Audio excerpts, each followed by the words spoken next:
Oh, public meltdowns. What's up with that? I'm Natalie Webster, and this is Life Coach Friday. Incidents of rage, anger on roads, on airplanes, even at school board meetings has been on the rise. Today, Life Coach Annette Walters is going to break down for us what's behind this, as well as tools we can use to manage our own emotions and maybe even help somebody else. Welcome, Annette. Thank you. Thank you so much, Natalie. I always appreciate the applause you give me when I come. I do. My pleasure. For those of you who don't know me, I am Annette Walters. I am a certified life coach, and I specialize in connection, community, and helping you to create a sense of belonging personally, professionally, and within your community, which is what we're really talking about today, is that, how are we acting out in our communities? And is it positive? Is it negative? What is going on? And that is what has been up for discussion. We've seen it a lot in the news in the last couple of weeks, probably last 2 years. And a lot of us think that, once we get angry, there's no stopping it. So let's talk about that today. Yes, I've been seeing, and as I mentioned in the intro, there's news report after news report of escalated these heated arguments going on. And here's the thing, Annette, here's what perplexes me. In these situations, we live in a day today where we are constantly being, recorded. There are cameras everywhere. There are people with cell phones who are recording things constantly. You might just be in the background of something and not even know it. In many of these viral videos that are sharing, outbursts at school board meetings, people actually getting physically violent, altercations on airplanes and whatnot, almost always, it's the person knows they're being watched by multiple people and that there's a camera on them, because in these videos it's usually more than one person who's pointing that cell phone camera. And my question to you and to everybody else, and you know what, join our conversation, go ahead and post your comments, post your questions. We can see them in real time and we'll do our best to answer them. My question is, why don't these people care what people think, what is being seen? Oh, that's a great question. It's perplexing to a lot of people. But at the same time, even those people who think that, why would you show that in public? We all turn around and do it again. And I must say I haven't gone viral on the, being the acting a fool type of a video yet. But, it's a strange time that we live in. And, in some ways, I think we've gotten kind of numb to the fact that we've got cameras in our faces all the time. Almost like if we're recorded, and acting a fool really is Natalie's term. It's not mine, but I love that one. Acting a fool is that, I've got no choice, but I'm going to do this anyway. And it comes down to that belief that, well, I've been triggered. I have to do this now because do you know what they said? Do you know what they did? Of course I had to do that. And so it gets recorded and it gets out there, and it's so much more than it used to be. I mean, I don't remember even maybe 5 years ago that there was so much of this cray-cray that was out in the world. I mean, Acting a fool. Acting a fool. You can be standing in a grocery line and, not part of what's going on and go, wait, did that just happen? What was that?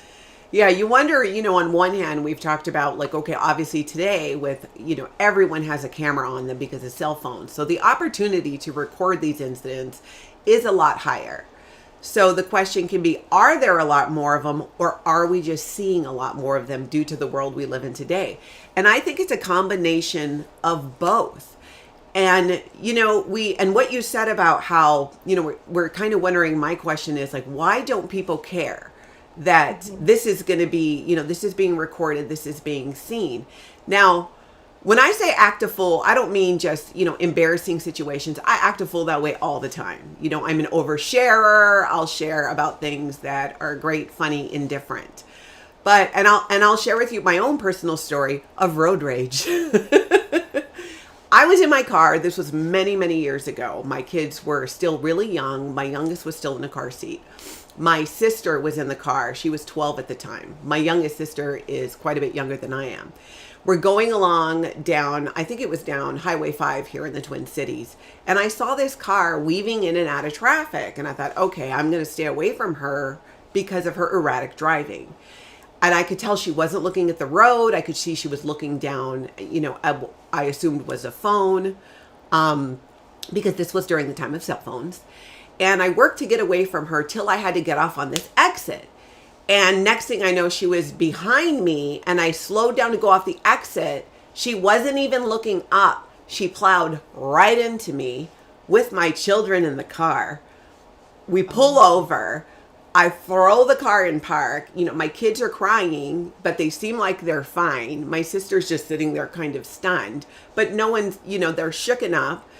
And that, when you have that mama bear reaction, that happened. I threw the car into park. I got out of my car. I went up to, and if she's which I doubt she's watching this, but I go up to the car and I am banging on the windshield. She locks the door smartly. And I'm banging on the windshield and just screaming at her because my children were in the car. A whole nother time, just to give you a point of comparison, I was rear-ended. Worse, I was alone in the car. I did not have the same reaction. I got out of the car and was worried about the person who hit me because I couldn't see where the car was. It was during some pretty substantial snow. In this incident, I just went off. When another car pulled over and I saw that car and a woman got out of her car and I realized she was there and watching me, I immediately got myself in check because, I wasn't trying to get hauled off, catch a case and go to jail that day with my kids in the car. And I realized, oh my gosh, okay, I'm having a really strong reaction because my children were in the car and what she did was completely preventable. Turns out she had a suspended license. It was a whole thing. Doesn't make it okay. What I did, I lost it. It's understandable. Any of you moms watching and even dads, I'm sure, totally get where I'm coming from. Was still not okay. But as soon as I saw someone else, I checked myself and I went, whoa, okay. Because when I saw the other woman, suddenly I was looking at this through her eyes and I was seeing myself banging on this windshield with this poor girl in the car. I mean, the girl who hit me, who had a suspended license, but still, I suddenly had compassion for her. She was terrified. I was acting like a lunatic, and some might argue justifiably, but still, it was not okay. I can't even imagine with, today where things are being so much more recorded, but I still stop myself. So what are we missing in that? Where is that? Can we control our knee-jerk reactions? I think if we interviewed, a lot of people who are in our worlds and even watching us today, is that when we get into that rage, when we get into that anger that just comes up, it's one of those things that it's like, oh no, I was completely out of control. And most everybody would, if you lined them all up like in a jury box, they would all agree, oh no, she was completely out of control. She had no control over that at all. But what's really interesting about your story is that it goes on to have that one person be witness to what was going on. And that alone changed your behavior. That alone changed the trajectory of what was going to happen in that moment. A lot of things in this world, and especially as humans, we think we don't have any control over. And if you watch a lot of this of Life Coach Friday here with Chat with Nat, you'll notice that we talk a lot about realizing the control that we have. Sometimes we even exert that control kind of in the haphazardly, would you say? Yeah, haphazardly, not on purpose. I do want to add quickly that when I calmed down and through the window I said, I apologize. I said, I'm sorry. I'm like, this is not okay. I'm sorry. My kids are in the car. It was very upsetting. I'm not going to hurt you. It's okay. And she Mm-hmm. was really upset. And I actually ended up comforting her because she was crying, and upset. And it Mm-hmm. just calmed me right down. And I was there. I went from just wanting to throttle this woman to Mm-hmm. now being concerned that I've overwhelmed her and I've created this situation that, because it was my knee jerk reaction. But again, Mm-hmm. like I said, I got it in check. Do you think, because we talk about, what you're saying, because the question is, can we control our knee jerk reaction? And yeah, and even though people could understand my upset and my rage because of what happened in the circumstances, I still, today, I don't think I would respond that way. 2020 hindsight, and I have so much more experience under my belt. And I've been working with a great life coach to help manage my emotions. So it would be totally different. But we have an expectation of our children. We Mm-hmm. raise them to to control their emotions, to not have these outbursts, to not throw yourself on the floor and have a tantrum. We educate our children, we train them to not do that from the time that they're little, to Mm-hmm. not throw tantrums. But as adults in today's world, it seems it's tantrum, tantrum, tantrum, tantrum, tantrum. Well, it seems like we've lost the ability to not throw a tantrum. Is what, we see so much out there. It's like, oh, heck no, I'm not doing that. You can't tell me what to do. It's like we've reverted back to our childlike behavior.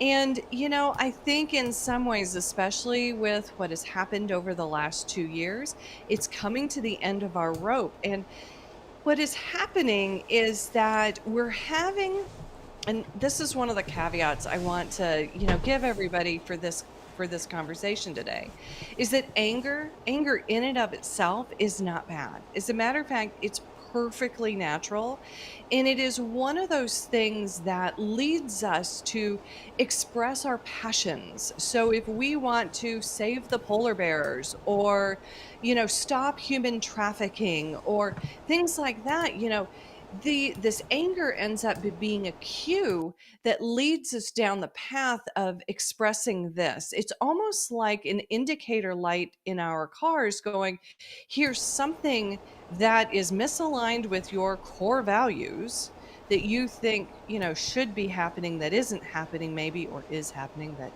shouldn't be happening. It's time to get involved. And that's where, the anger comes up, where it's good. But what we have forgotten is that it is only just a cue, because anger in and of itself, a lot of times, like what we've, the poor flight attendants that are getting beat.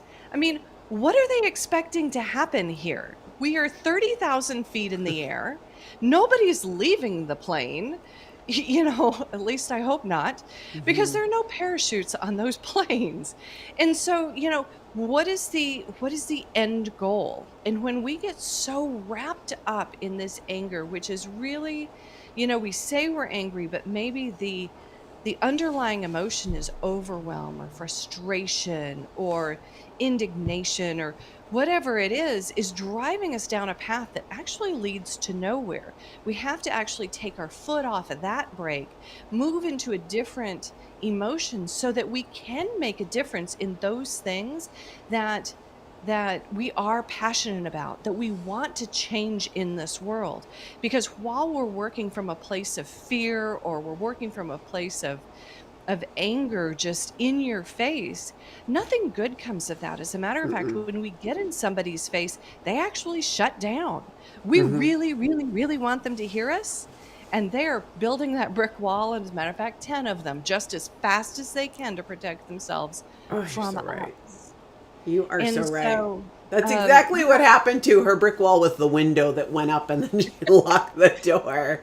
And to your point, when I did finally take a step back and check myself, even when I, because she was, I think, I don't know, I don't recall if she was arrested. I do recall that I had to do some kind of a victim statement. mhm, And I said, I want you to use this as an opportunity to get your life back on track. because there were other things going on with this girl that led her to that day on the freeway making those bad choices. I never found out what happened to her or anything, but I didn't get angry again after that initial, rage, because kind of to what you're saying, it was my natural response was it made me pause. And so do you think that that's the point? Is that kind of what you're saying, that when we feel that upset, that rage, that knee-jerk reaction, that's the sign that we pause and go, all right, take a second, maybe more. And sometimes that pause might be walking away and coming back to that situation, but taking that pause, in that moment where we take that pause, where do we go from there? I like the fact that you're talking about that pause. That pause for me is something that, especially like in my marriage, they'd say don't go to bed angry. Well, we're two people who don't necessarily are in a position where we can really sort it out in the moment. We almost really need to sleep on it, and then we come back together and we talk about it in the morning or the next day or something like that. That pause is something that, when we use it in our lives, is powerful because it gives us space to really see and think about ourselves and what's going on. And so when we were talking about, how we're training our kids, when we're training our kids, not to have those knee jerk reactions, and we're training them to actually pause, to take a breath, to really think about this, and to consider what else might be true. So that pause now, in some ways I can hear some of the adults in the room going, "Wait, you don't know what they said. You don't know how bad this was." But I want to counter that with considering maybe it is just a cue. Because when we strike out from a place of anger, our view of the world, the situation, ourselves, and other people go from wide to extremely narrow. And we really think there is only one thing to do or one way to solve this. That's the time where we make poor decisions. It's only when we have a wider view of what is possible that we can make a strong decision, one that is aligned with who we are. Because I think that's the other thing that we see is that, acting a fool, you comforted the woman that you went up and pounded on her window, because the knee-jerk reaction comes from our primal or habitual brain. I mean, it's been Mm. evolved for millennia. And and what it's doing is that it's trying to keep us safe.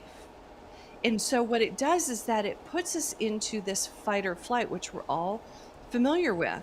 But it is only one part of our brain. And when we remember that, we can go, oh, yeah, this is the cue. And at that moment, you're engaging your prefrontal cortex or your decision making brain.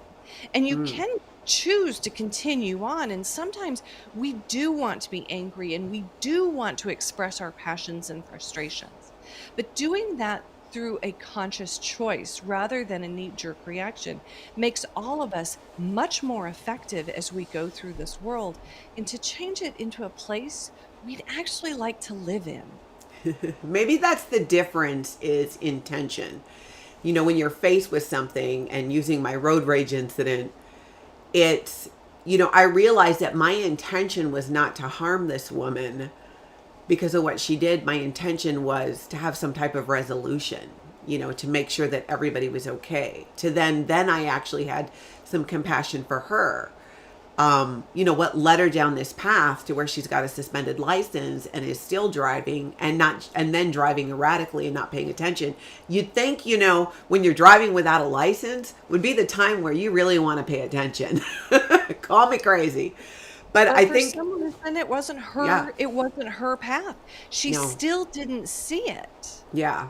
But having that, when I calmed down and was having a conversation with her, and that anger subsided and I actually got into communication mode, she did too, And so with that pause, so what I'm hearing is that feeling of that upset or that anger or that rage, it's not that that's bad, that's our cue. And I love that you said that. And I think that's kind of a big takeaway tool, is use it as a cue. When you're feeling that, that is your signal to stop, drop, and roll. You know, take a moment. And I love the example you gave in, you know, if you're having a discussion with your husband in a disagreement, you'll both sleep on it. You know, taking some time sometimes refreshes things, and you can look at it from a new point of view.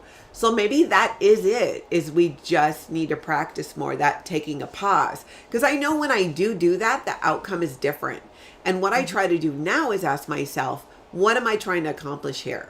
You know, we have, I don't know, and for those who don't know, Annette is joining us from Texas, but she used to live here in Minnesota. And you know, Kowalski's, that's like one of my favorite stores. When they first opened up in Kowalski, in Excelsior, where I lived, I went into the store. I was so excited that they were there because I just love Kowalski's. And I was checking out. It was their very first day, and the cashier was having a hard time with the computer, with the register, and she was a little flustered. And I was like, hey, you know what? I'm not in a rush. I'm not worried about it. I'm happy you guys are here. Don't sweat it. And she's doing her thing, and it's not working out, and the line's getting longer, and I could feel the pressure she was feeling. And I just kept saying, you know what? We're good. I am fine. I am happy you're here. This happens. It's the first day. Manager gets called over. Same thing. She's like, I'm so sorry. I said, you know what? It's your first day. You got to work out the kinks. I'm just happy that you're here. And I was super chill about it. Next thing I know, it's the manager saying, give her groceries. This is on us. You know, have a great day. And I was like, oh, thank you. You know, I didn't argue it. I wasn't all, no, let me pay, because that's just not me. You offer to pay, my answer is going to be, thank you. I will reach for the check once. Exactly. But it, you know, and that wasn't what I was trying to do. I wasn't trying to get free groceries. I wasn't trying, you know, nothing. I just wanted to create a space where, hey, we're here. There's kinks in the system. It's the first day. It is all right. And it worked out in my favor. I had like $150 worth of groceries. And it, you know what? I am obviously, listen to me now. This is some years later, and I am a diehard Kowalski's fan. And it's not only because of that. And I find that was such an eye-opener for me. And one of my kids was with me too, which was great, because he got to see that whole thing play out. And we had a conversation in the car, and I said, you know, this is kind of a great teachable moment. I could have gotten angry. I could have rolled my eyes. I could have brought more negative energy to the situation.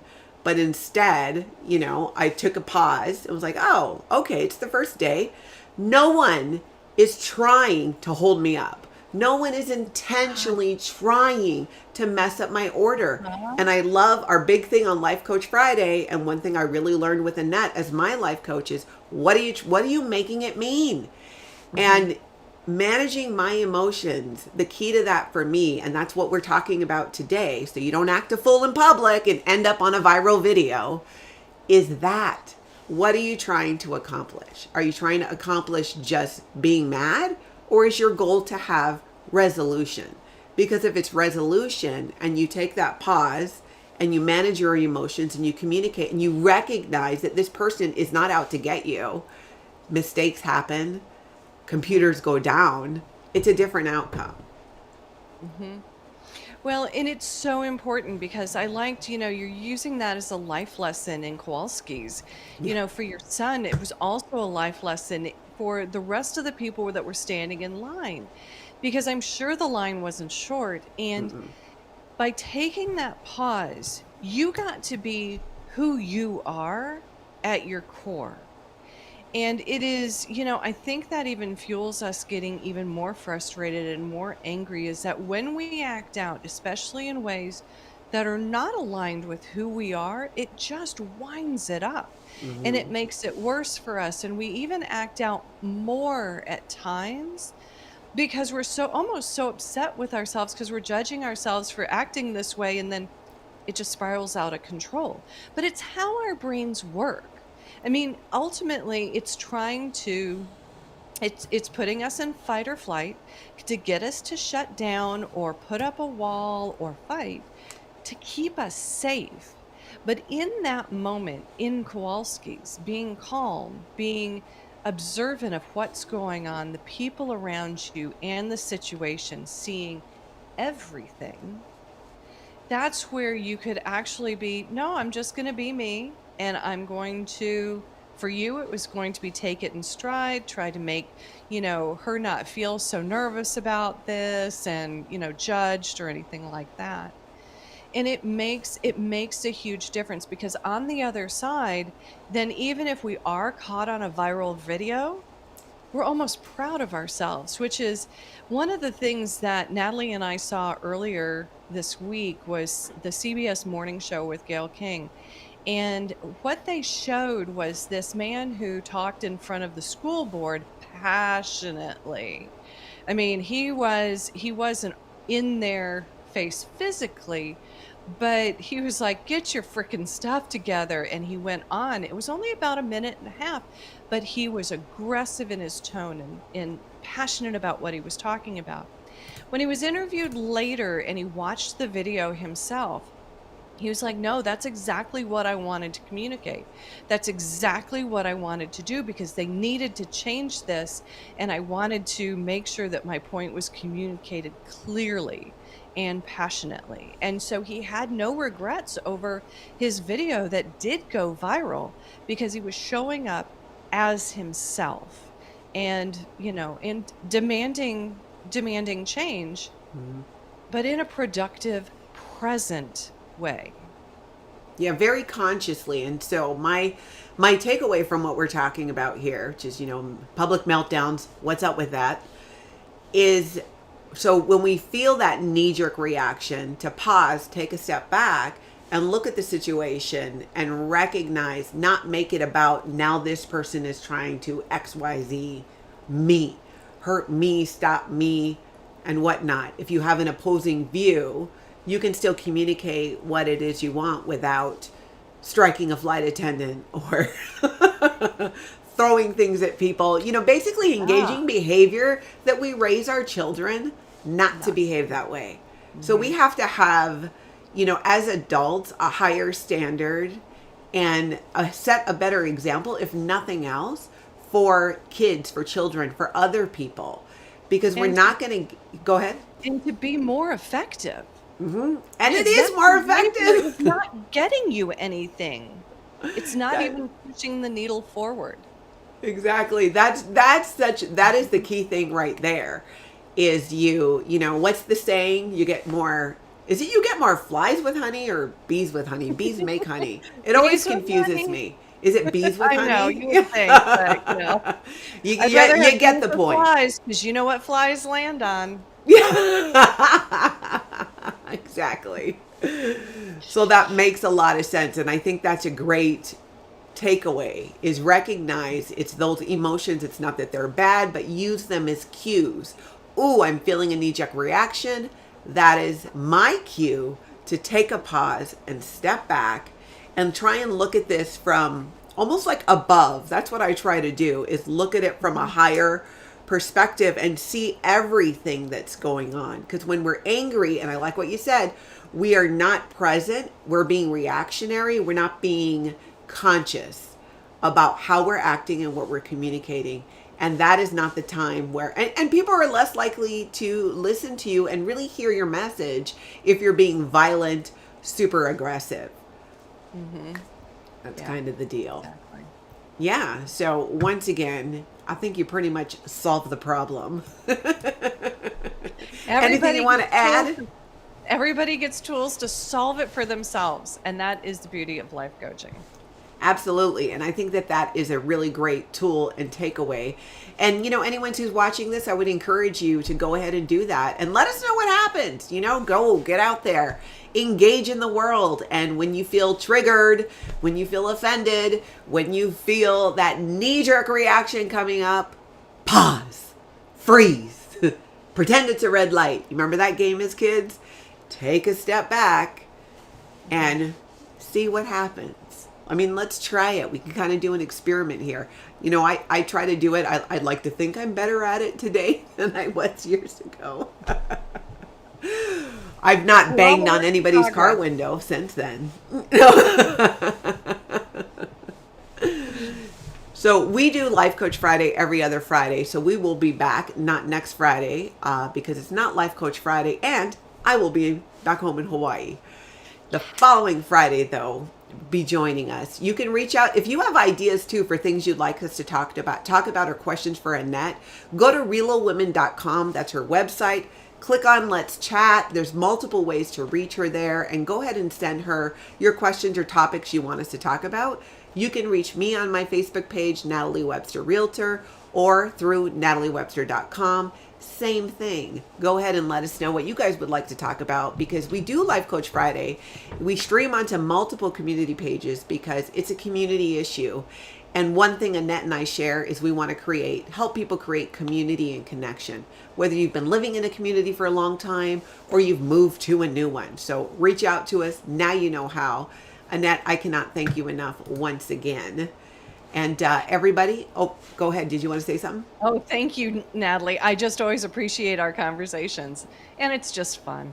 Yes. Everybody else have a fabulous weekend. Get out there and be kind, be compassionate, see what happens.